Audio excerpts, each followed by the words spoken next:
Bonsoir Christiane Heinz, vous êtes secrétaire générale de Force ouvrière Bas-Rhin. Ce matin, on pouvait lire que l'Élysée envisageait un report progressif de l'âge légal à la retraite à 63 ans. Qu'en pensez-vous ? Pour Force ouvrière, on n'est pas du tout d'accord, puisqu'on estime que 60 ans, c'est un âge tout à fait raisonnable, il faut qu'on le revendique, parce qu'à l'âge de 63 à 64 ans, on commence à être malade.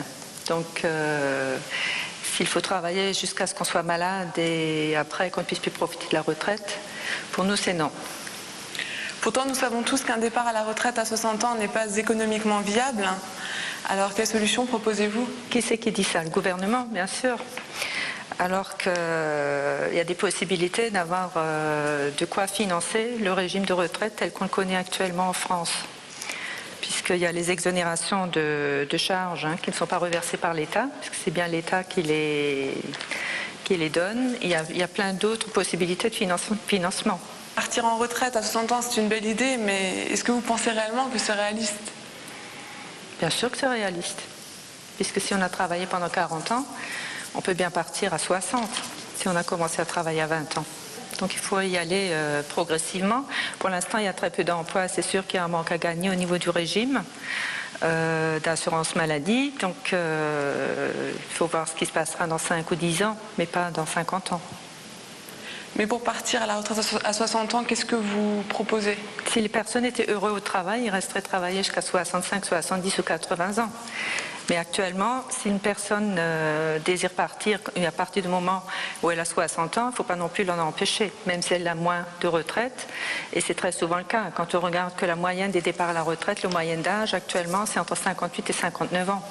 Donc il y en a très peu qui attendent 60 ans pour partir. Ceux qui ne veulent pas partir et qui veulent continuer à travailler, vous avez bien entendu les emplois seniors qui ont été négociés. S'ils veulent rester au travail, les seniors, on peut les laisser au travail, au-delà de 60 même. Le 1er mai, il y a eu une faible participation aux manifestations, c'est ce qu'on a pu lire. Est-ce que ça ne prouve pas à un moment donné qu'une retraite à 60 ans n'est plus désormais possible et que la population s'en rend compte ? Ça n'a rien à voir avec les revendications qu'on a portées au 1er mai. À mon avis, ce qu'il y a eu, c'était un phénomène tout à fait normal et qu'on peut comprendre. C'est qu'il y avait dans certaines régions de France encore des congés scolaires. Le 1er mai est tombé sur un samedi et c'était pas faute d'avoir mobilisé ou d'avoir permis à nos adhérents ou à nos militants de venir, mais c'était peut-être un manque tout simplement de vouloir se déplacer un 1er mai en sachant qu'on n'était pas encore prêt à vraiment revendiquer ces fameuses retraites comme on l'a fait le 23 mars. Pourquoi vous n'étiez pas prêt à revendiquer ces retraites ? Comme on a demandé une grève franche, ils sont peut-être plus prêts pour venir faire une véritable grève franche, interprofessionnelle, pour qu'on soit entendu par le gouvernement. Tous les syndicats prônent un départ à la retraite à 60 ans, mais apparemment vous êtes divisés sur le sujet. Comment ça se fait ?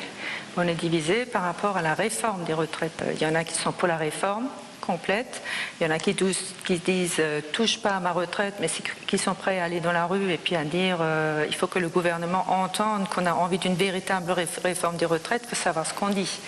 Nous, depuis longtemps, pour Force ouvrière, on dit que c'est 40 ans, et là c'est déjà trop, 40 ans du travail, et l'âge de la retraite à 60 ans. Et après, l'individu, il décide lui-même, est-ce qu'il part à 60 ans en n'ayant pas les annuités et en ayant un peu moins de retraite, ou est-ce qu'il reste au-delà pour avoir les 40 années de cotisation ? Et dans cette réforme de la retraite proposée par le gouvernement, qu'est-ce qui vous embête ? Ce qui nous embête, c'est qu'en 2002, il y a un syndicat, pour ne pas le nommer, c'est la CFDT, qui a signé pour carrément une réforme et qui n'a pas tenu compte des différentes revendications de la base. Et concrètement, qu'est-ce qu'il faudrait pour que les gens puissent partir à la retraite à 60 ans ? Qu'est-ce que vous proposez ? Qu'il y ait déjà de l'emploi, le plein emploi. Que tout le monde ait un emploi à temps complet, en contrat à durée indéterminée et puis constant. Pour Force ouvrière, on a toujours eu les mêmes revendications. On n'a jamais bougé d'un pouce en disant cette année on demande 40 années, l'année d'après on demande 42, on change l'âge de la retraite, etc. On a toujours demandé à ce que l'âge légal de la retraite soit à 60 ans. Christiane Heinz, merci d'être passée sous le grill. De rien.